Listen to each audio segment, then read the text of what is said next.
Hello guys, dumating na naman yung ating parcel guys. Ito na, mag-unboxing na tayo.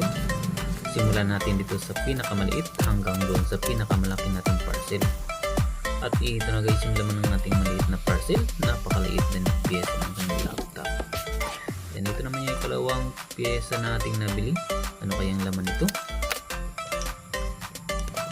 Bubuksan lang natin to para malaman natin kung ano talaga ang kanyang laman.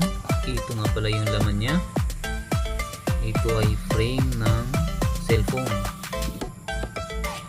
Ito na guys, frame lang pala.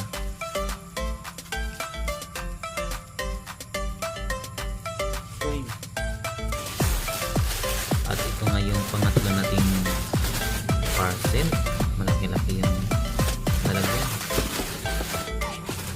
Hindi na tayo magpaligoy-ligoy pa, atin ang bubuksan at nang magkaalaman kung anong laman ito. Ito na guys, meron pang pakapin na mga tools. Buksan lang natin. Nasa loob pa ng cellophane.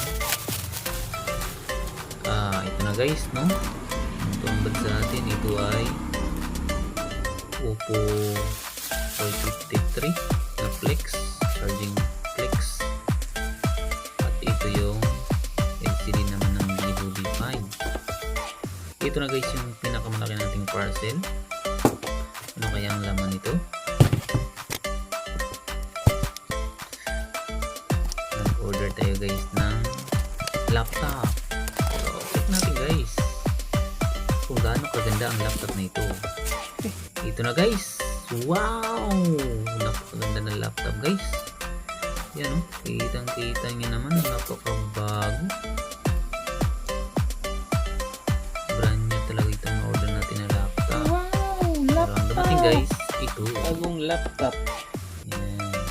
Napakaganda ng laptop guys. Yan.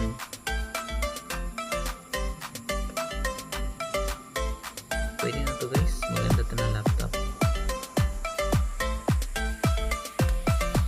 Mura lang to ang laptop ganito. Brand new. Yung laptop natin nabili. Mag-order na kayo guys. Ito po. Pinakalas. Ganda. Laptop.